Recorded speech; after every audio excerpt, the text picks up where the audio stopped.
I have been staring at this crazy orange box on my hallway wall for over a year now.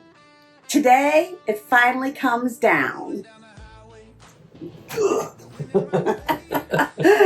And I am so happy. We're at the Bessey Recreation Complex in Nebraska, in the Nebraska National Forest.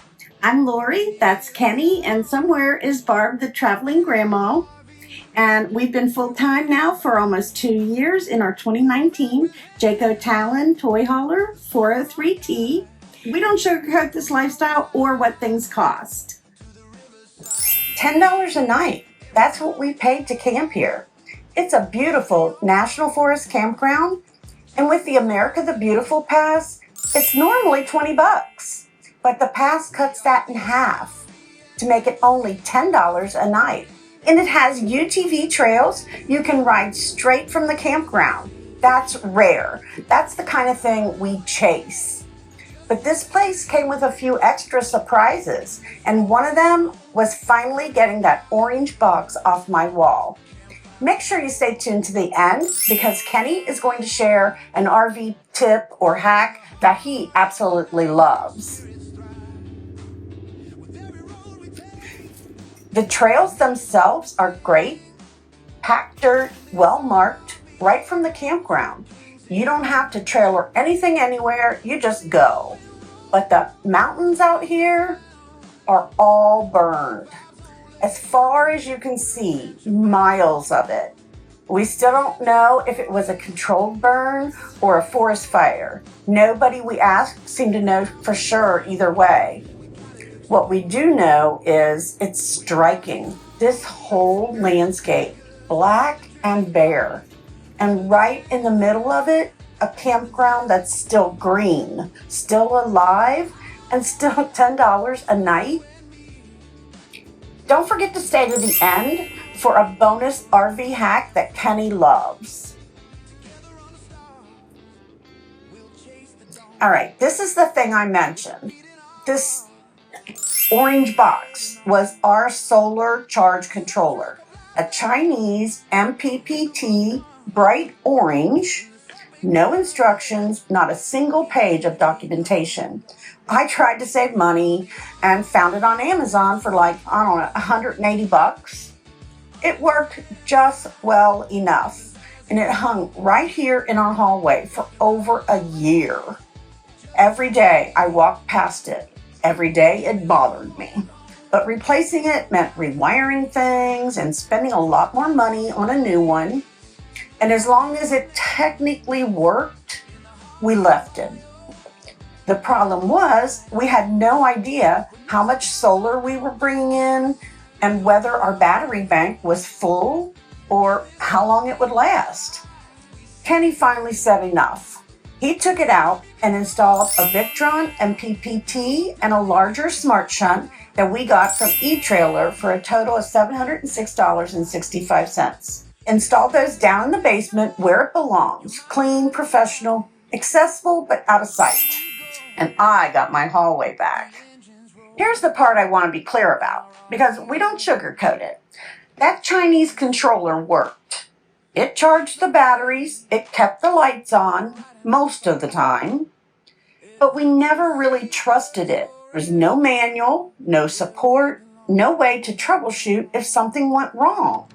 We had no idea how to program it.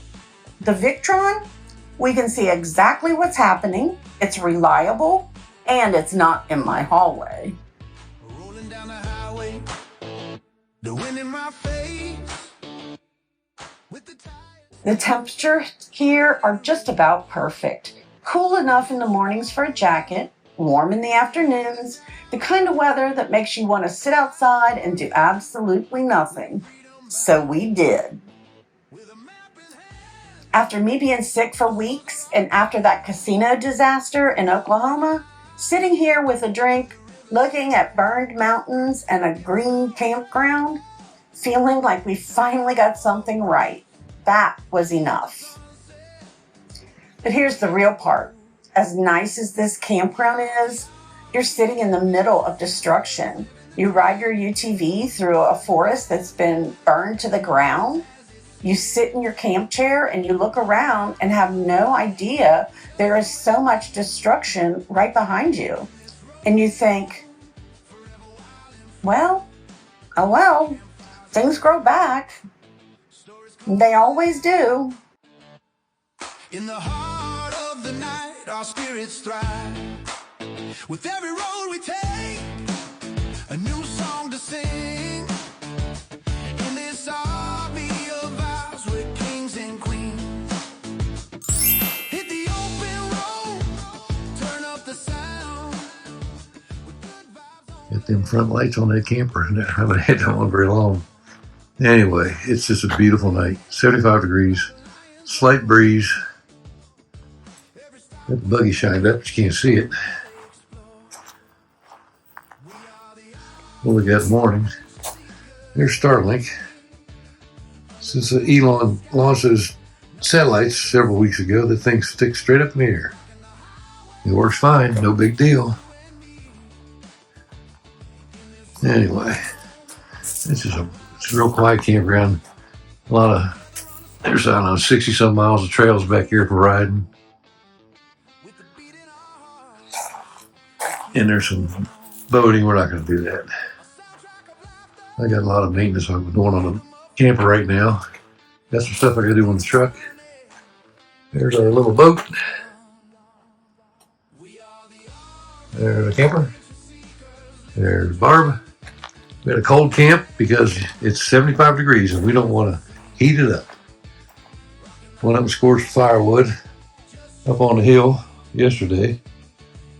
I don't know if it was a forest fire or a controlled burn, but the whole top of the hill's burned up. Anyway, there's some leftovers from our cleanup. And there's a back view. Our little Honda engine. Our little catamaran 11-foot boat. Anyway, so I'd like to give you an update of what we're doing. This is my first beer, and I don't have any months. All right, that's not true. This is this is about my 7th beer in so many months.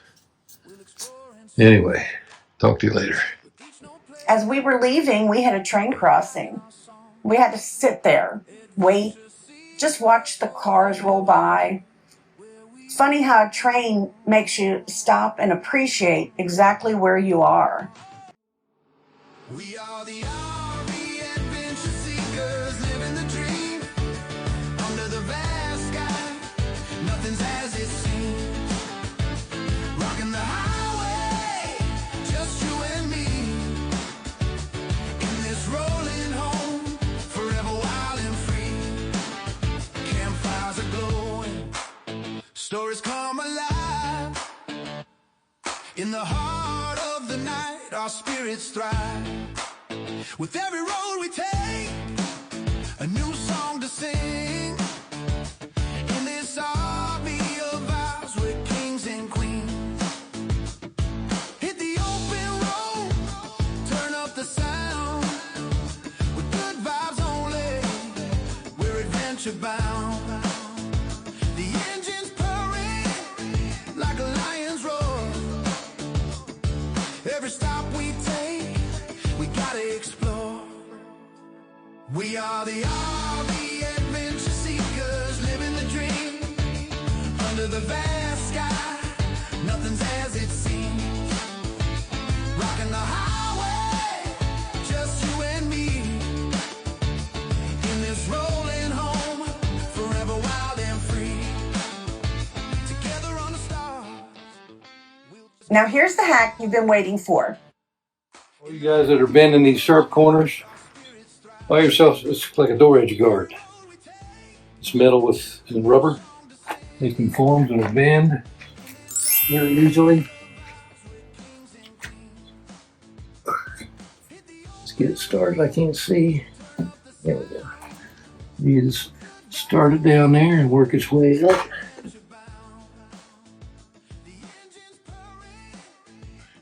Easy as pie. No more bending corners like a fool.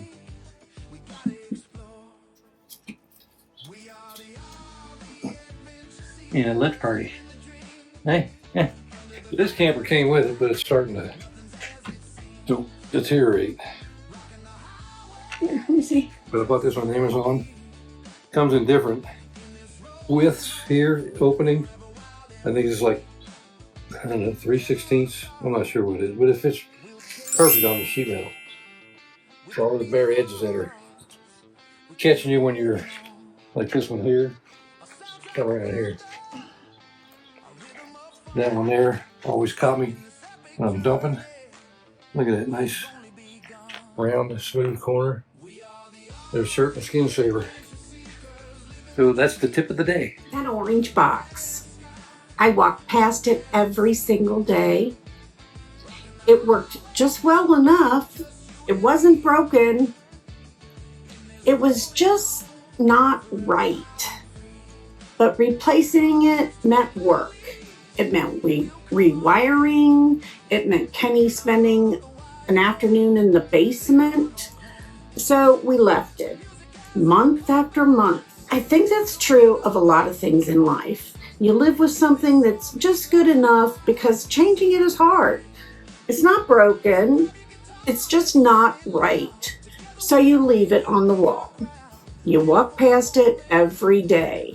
Kenny finally took it out, and the difference is immediate. It's not just that the new one works better. It's that you stop walking past that thing, that something that's been bothering you. The forest around us is burned. We still don't know how or why, but the campground is green and alive and still takes campers for $10 a night. It's a miracle. That's not good enough. That's something else entirely. So here's my question for you. Is there something in your RV or honestly in your life that you've been meaning to upgrade or replace, but just haven't gotten around to it? Something that works just well enough? Drop it in the comments. Make me feel better about how long I stared at that orange box. If you're new here, we're Lori, Kenny, and Barb, the Traveling Grandma, a family of full-time RVers who show you the campsites, the real costs, the real projects, the real mistakes, because we don't sugarcoat it. Subscribe and come along for the ride. And remember, life is good, and we'll see you in the next adventure.